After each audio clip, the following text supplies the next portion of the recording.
What do Batman and James Bond have in common? One obvious thing is they're both movie characters.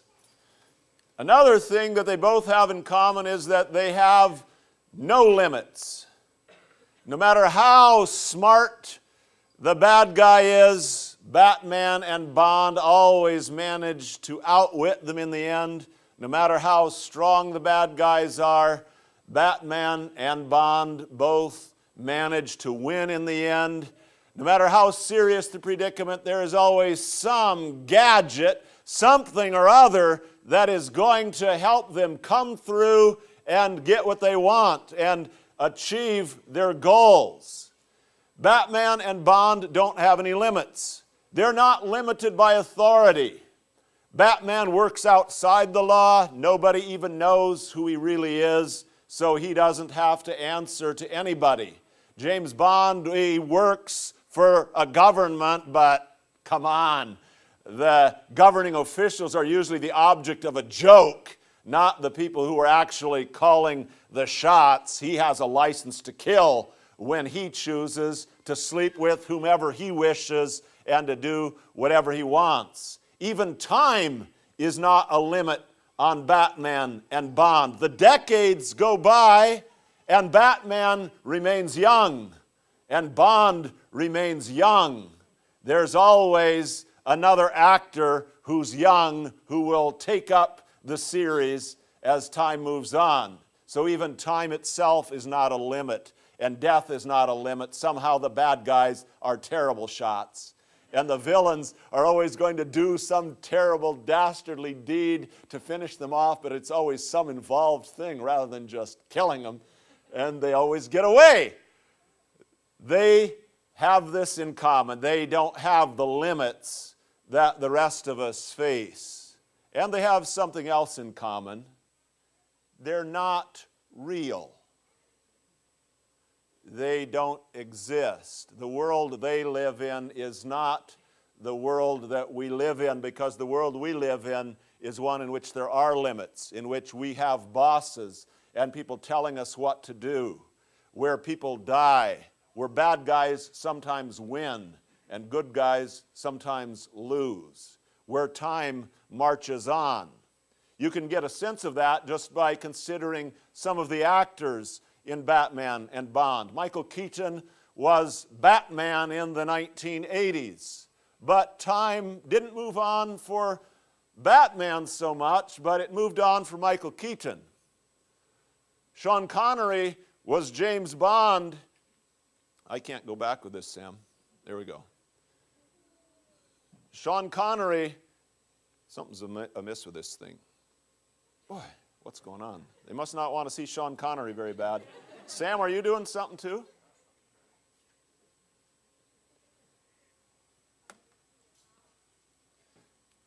There we go.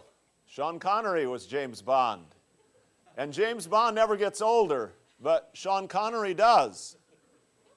We don't live in the world of Bond and Batman. And to get into the world we really live in, Ecclesiastes 8 brings us there. That's the world where you and I have governments that make rules that can be a bother, where there are other authorities such as bosses and parents that limit what we can do, where our health and our time and our life all have limits placed on them. And Ecclesiastes 8 faces those realities very squarely. But just before getting into some very tough questions and limits that we face, Ecclesiastes again observes how important wisdom is. Who is like the wise man? Who knows the explanation of things? Wisdom brightens a man's face and changes its hard appearance. We sometimes picture people getting a bright idea with a light going on, but Ecclesiastes says that wisdom just kind of brightens up the way you look and the way you smile, and that's kind of a helpful way to think about it. Think of wisdom as a light bulb. It's useful. It shows some things that are helpful to know, but a light bulb does not illuminate the whole universe. It doesn't make the whole universe bright or give it it's light, it's helpful in one little area. And so it is with our wisdom. It is a good thing to know the explanation of something and to be able to put it into practice. But if you want your little bulb to make the whole universe bright, you are in for a big disappointment, because even the best of us is a fairly dim little bulb yet. And so the degree of wisdom we have is always going to be very limited.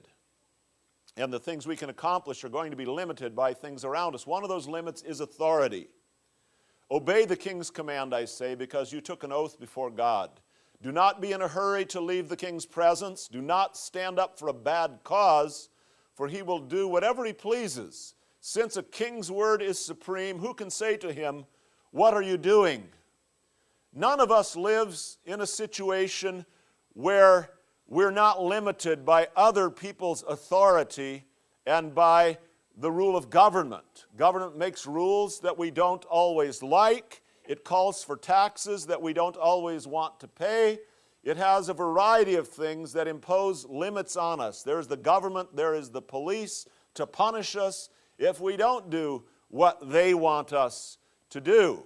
And we might read Ecclesiastes and say, hey, we don't have a king anymore. Well, maybe not, but we do have what Thomas Hobbes called Leviathan, the huge, monstrous apparatus of government that rules our lives more than any ancient king ever did.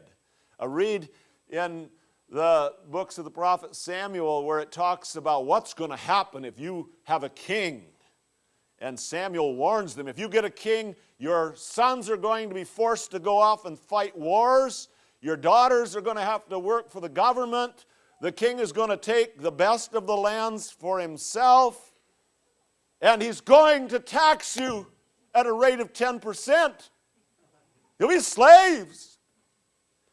Well now, the federal government owns millions and millions of acres of land throughout the United States. It makes laws about nearly everything under the sun and has computers to track how well you're complying. And well, let's just say that if we could have a net tax rate of 10%, most of us would be dancing in the streets. So government still imposes great limits on us and on what we're able to do today. It has its purposes as well, but we sometimes chafe at those limits. And government isn't the only authority structure that places a limit on us. Many of us who work don't work as our own bosses, and even those of us who do work as our own bosses have to keep a lot of clients and other people happy all the time. But those of us who work for somebody else need to get up on time and get to work on time, or we won't have a job for very long. And we sometimes have to follow orders that we'd rather not follow and work harder than we want to for less money than we want to get, but that's life. You live with those limits. Dilbert is a comic strip that has succeeded very well, just observing office life, life in the cubicle, with bosses who aren't always rational and employees who aren't always rational either. The boss says, you need to get better at anticipating problems. The worker says, if I could anticipate problems, I wouldn't have agreed to work for you. You seem angry. I did not see that coming. He didn't anticipate that problem. Well, anyway, that's life at work. There are limits, and those limits involve people with authority over one another. Another of the limits of authority is simply life in the family. And there again, kids can't do whatever you want. Your parents give you orders. They impose limits on you. You can't always eat whatever you feel like doing. You can't go to bed whenever you feel like it, or get up whenever you feel like it, or go through the day without studying just because you don't feel like it, because there is a mom or a dad standing over you, and life will get harder if you don't listen to them.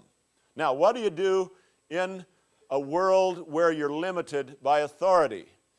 Normally, says Ecclesiastes, you need to obey those authorities. And one reason for that is because that authority over you does come from God. He says in Ecclesiastes, you swore an oath by God to the king, so if you break it, you're in trouble with God too. In Romans 13, it says, everyone must submit himself to the governing authorities, for there is no authority except that which God has established. Therefore, it's necessary to submit to the authorities, not only because of possible punishment, but also because of conscience. You need to honor the government because God says to, because of your conscience. The same reason for doing what your boss says or doing what your parents say. The Bible says, children, obey your parents because this pleases the Lord. So God's setting up of authority is one important reason that normally we should honor and obey those in authority. Another reason is you're going to get it if you don't. You're going to get punished. Ecclesiastes warns of that. If you make the king mad, you've got a big problem. If you make your parents mad, you may feel something painful or have some sort of unpleasant consequences in your life. If you tick your boss off, you may find yourself without a job or doing a lot of dirt jobs. So you need to honor authority because authority has been put in place by God, and also if you just value your own skin. You need to be able to learn within those limits, or you're going to be smacking your head against a wall a good deal of the time. There is, of course, a limit on that. Sometimes the authority is just so wrong and is forcing you to do stuff that you know is wrong. Sometimes the government calls on people to do what is wicked, and then you can't just follow orders.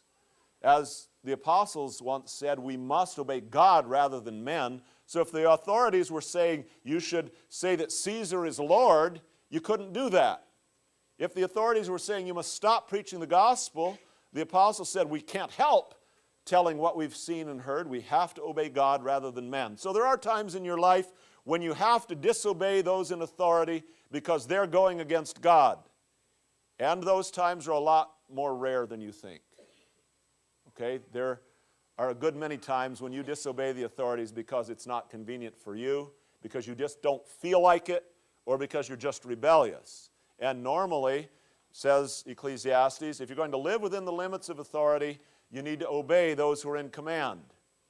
Whoever obeys his command will come to no harm, and the wise heart will know the proper time and procedure. For there is a proper time and procedure for every matter, though a man's misery weighs heavily upon him. There's a few examples of this in the Bible, and certainly when you think about your own life, it's really important to understand this. You're under authority, you can't do whatever you want, and yet, within those limits, you have opportunities to influence those above you and around you. You do have opportunities to take action. It's a bunch of hooey that you can be whoever you want to be and become whatever you want to and do whatever you want, and there's no limits to what you can achieve. There are limits. And wisdom recognizes limits and works within those limits to get something done. In the Bible, Nehemiah was working for a king, and he had something really heavy on his heart because his homeland, and in particular his home city of Jerusalem, was in ruins. And the walls were lying on the ground. There was nothing there. And he so longed to see something good happen and to see the city rebuilt. But here he is, stuck working as cupbearer for the king of Persia, and really can't do anything about what he really wants to change. So the only thing he can do for the time being is pray. He could have gone straight to the king and says, I want out. I want to go build something. But he waited and he prayed. And then one day the king asked him, you seem a little down today. What's with that? And then that was 6 months after it had first come heavily on his heart. He'd been waiting half a year. And he saw his opportunity and he told the king what he was upset about. And the king said, well, go and rebuild and I'll help pay for it. So he found that there was an opportunity, there was a proper time, a proper procedure. Or take Queen Esther, a similar situation. She's married to one of the Persian emperors. And a decree has gone out, a decree that allegedly can't be changed, that the Jewish people are to be wiped out, killed, taken off the earth. And that's Esther's people. What does she do? Well, she and her uncle Mordecai, they call for a time of fasting. And then after a few days of that, Esther goes into the presence of the king, even though it's a great risk. And even then, she doesn't say what she really wants. She says, I'd like to have a banquet with you. and with your good buddy Haman, who has been orchestrating the whole plot to wipe out the Jews. And at the first banquet, her big request is another banquet with Haman and the king again. And after a couple of these banquets, the king is thinking, well, I really like this queen of mine, and, he's in a really good mood. And then she says, well, king, if it was only something like somebody wanting to make me a slave forever, I wouldn't bother you with something so minor. But seeing as how they want to wipe me out and all my people, I thought I might bring it to your attention. And the king, he wouldn't have let anybody make his beloved queen their slave anyway. But the thought that somebody would want to wipe her out and all her people, he's in a fit of rage. And this seems to be the opportune time to mention that it's Haman. And the king, Haman right away knows he's toast, because Esther was working with the proper time and with wisdom. There is a proper time and procedure for every matter, even though your misery weighs heavily on you, even though the problem is huge. And sometimes, folks, we, in a world of limits, begin to think that because there are these limits and these crushing problems that we face, nothing can be done about them. And we can't do everything. You're not Batman or Bond or any other kind of superhero. But on the other hand, often you can do something. And often, if your heart is wise, you'll be on the alert. You'll be praying, and you'll be saying, yeah, I'm watching for my chance. I'm watching for my opportunity. What is it for you? What's weighing on you right now, or what's a limit that you wish wasn't there? In many cases, you can't just get rid of that limit.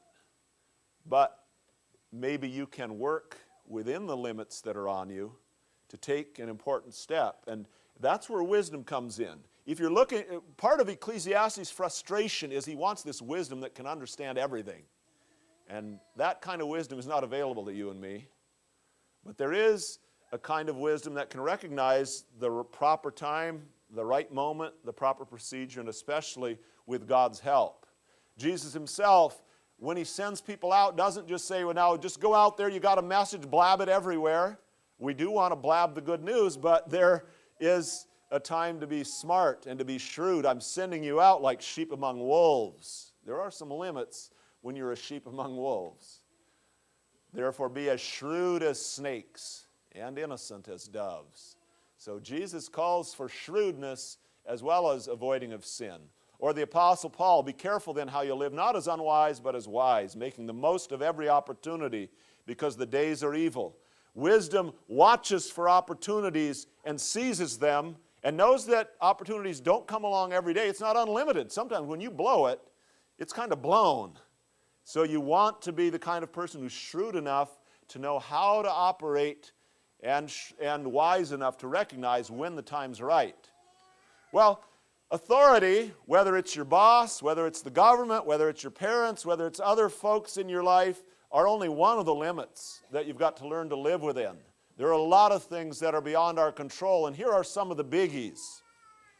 Verses 7 and 8 say, since no man knows the future, who can tell him what is to come? No man has power over the wind to contain it, so no one has power over the day of his death. As no one is discharged in time of war, so wickedness will not release those who practice it.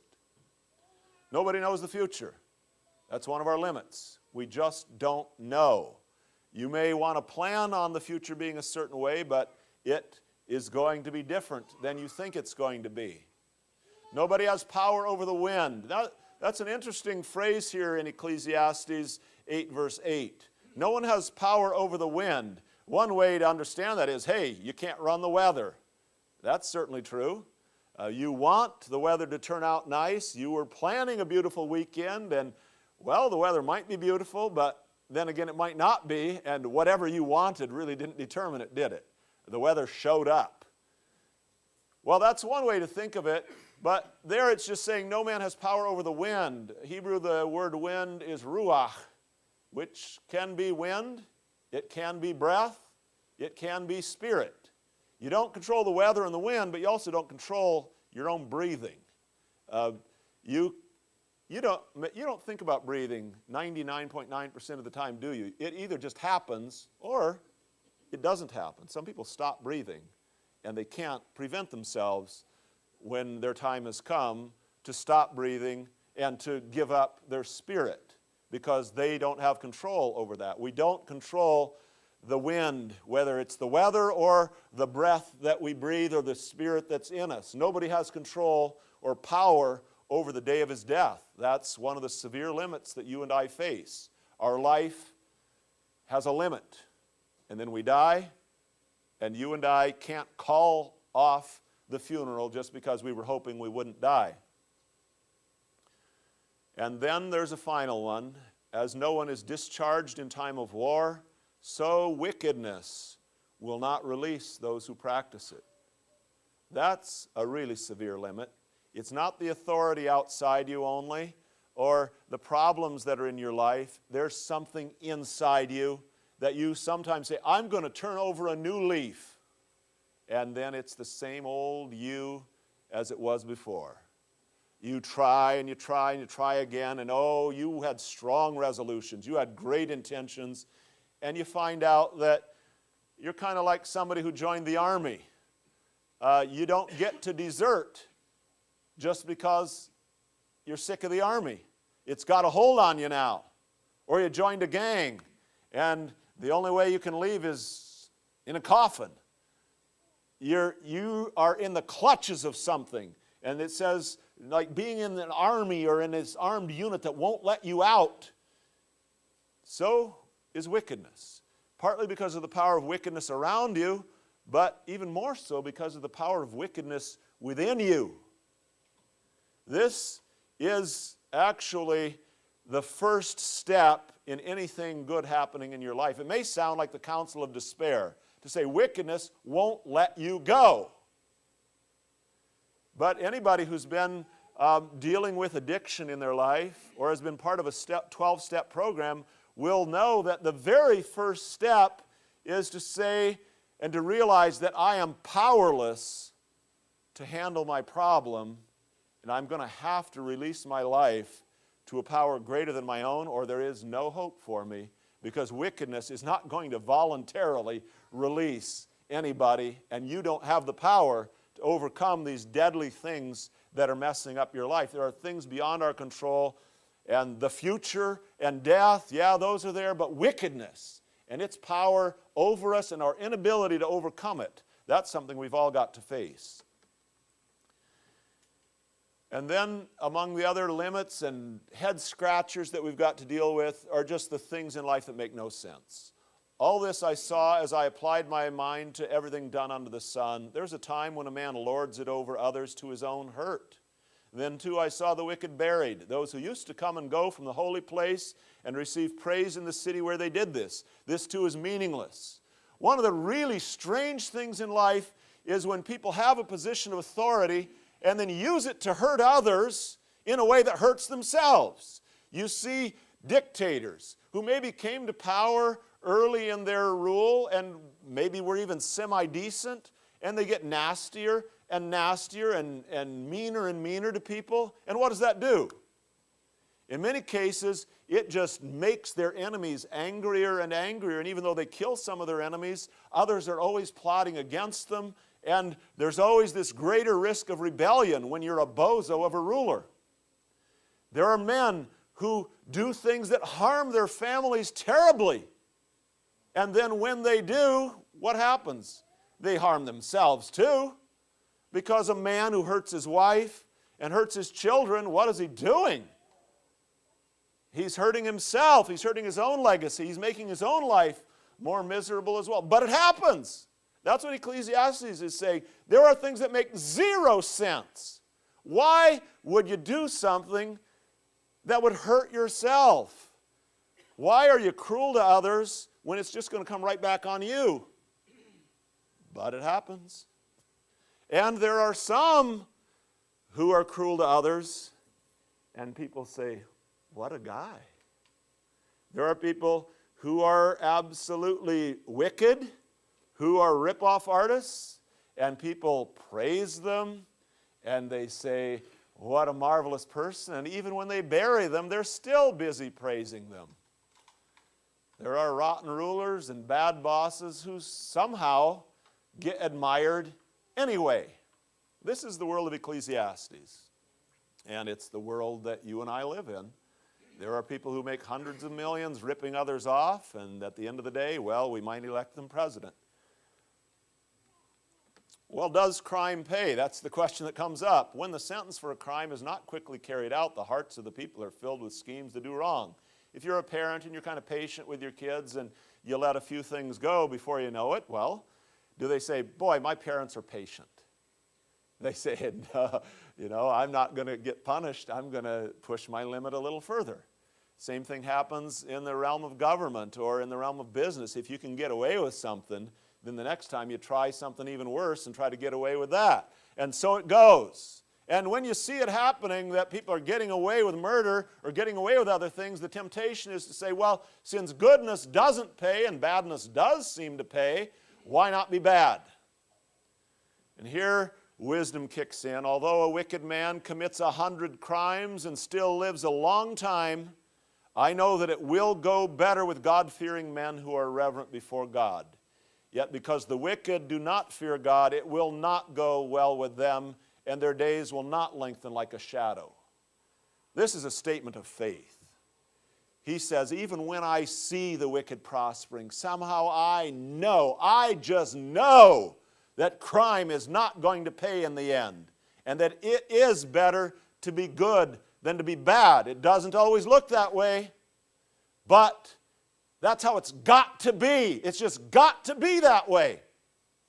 Sometimes it's just the triumph of faith over observation.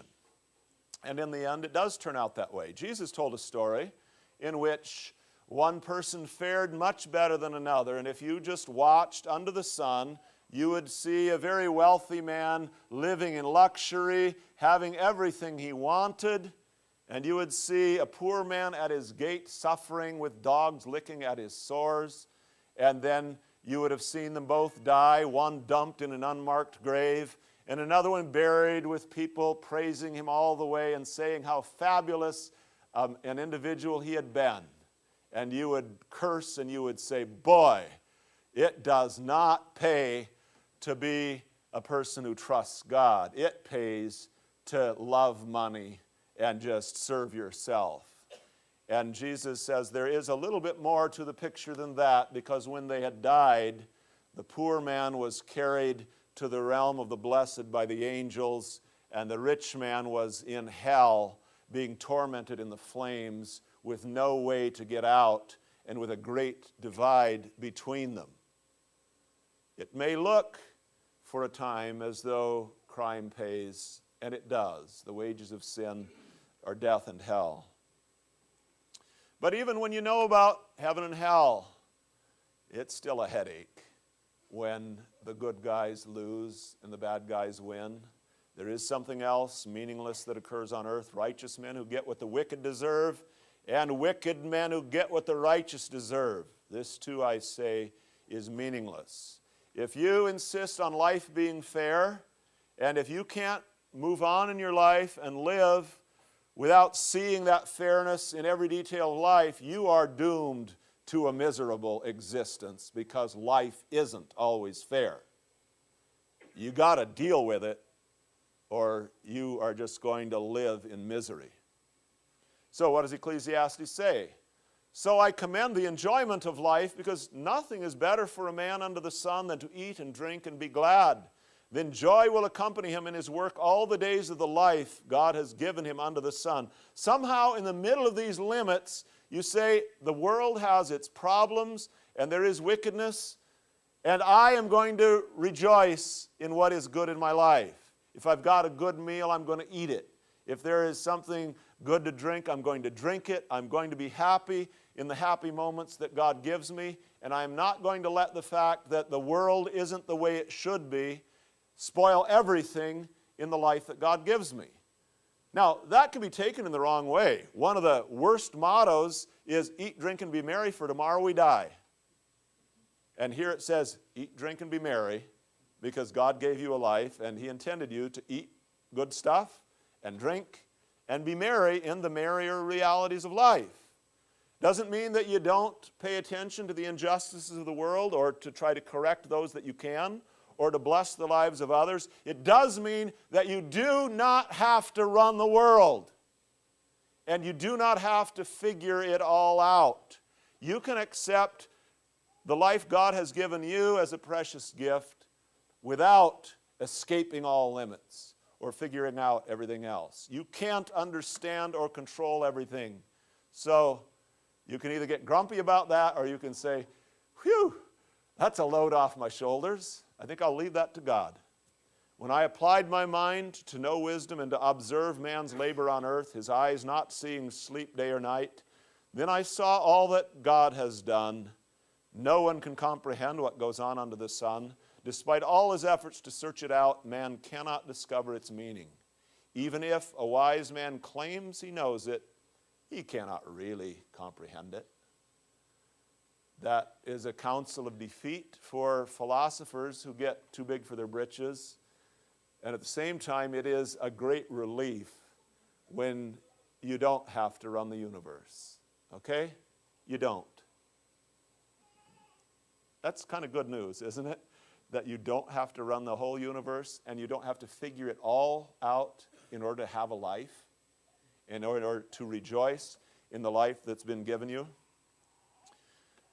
We need to walk by faith and not by sight, in short. We walk by faith, trusting in God. And what did Jesus himself said? You don't worry about tomorrow because you don't control the future, and worrying doesn't add a single hour to your life. So if you don't have to control all of time, maybe you don't have to run the whole world either. And when you think about God, well, has not God made foolish the wisdom of the world? The foolishness of God is wiser than man's wisdom. If you're trying to figure out God's plan for the whole world on your own light and with your own intelligence, you might as well give up on it. The man who thinks he knows something does not yet know as he ought to know, but the man who loves God is known by God. Don't give yourself a headache trying to figure out the whole world. Once you know what you don't know, that is a very blessed discovery.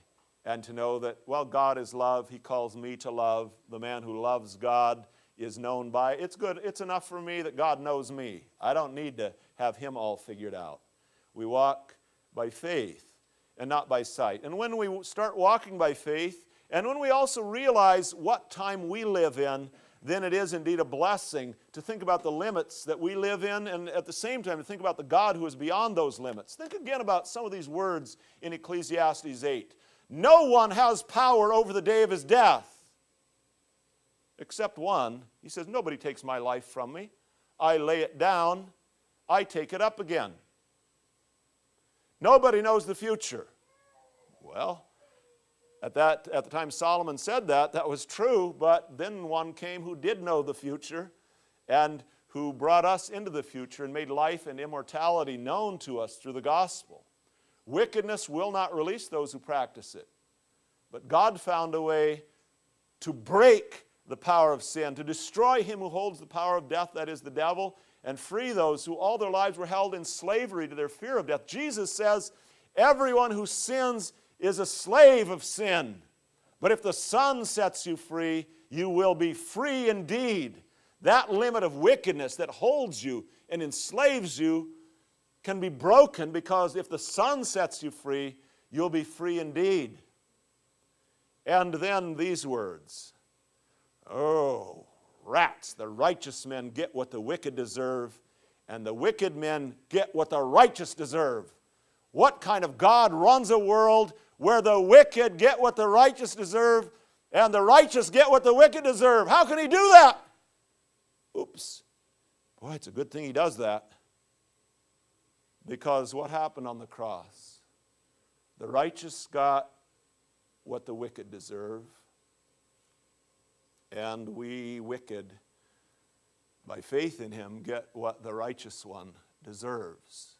We don't always like the way God runs a world where some things are unfair or don't make sense, but it is a very good thing that the foolishness of God is wiser than man's wisdom, and that the weakness of God is stronger than man's strength, and that in this world where so much is unfair, God decided not just to go by fairness and give us all what we deserve, but instead to lay upon his own Son and take into his own person the terrible punishment and wrath against our sin, and then to give us wicked people what the righteous deserve. We have to live within limits. We don't get to be God. We don't have to figure it all out. We don't have to control it all. We do need that little light bulb of wisdom to shine on our path each day, to make choices and do the things we can do that are pleasing in God's sight, to leave the rest with God. Don't take the weight of the world on your shoulders. God's got that handled. And then to live for him. This is the only way to stay sober. I mean, for a lot of people, it is literally the only way they can stay sober, is to say, I can't run my life. God has to. I'm giving up on myself. And even if you don't have an alcohol or drug addiction, this is the only way to actually live and enjoy the life you have, is to leave the unsolvable things in God's hands, to live with obedience in the limits that he's placed upon you, and to do what you can to watch for that opportune time and the right procedure for carrying it out. And so we pray together a prayer that's taken shape. It's often ascribed to Reinhold Niebuhr, a prayer for serenity. Let's pray that. Oh God, grant us the serenity to accept the things I cannot change, courage to change the things I can, and wisdom to know the difference. Living one day at a time, enjoying one moment at a time, accepting hardship as a pathway to peace, taking as Jesus did this sinful world as it is, not as I would have it, trusting that you will make all things right if I surrender to your will, so that I may be reasonably happy in this life and supremely happy with you forever in the next. Amen.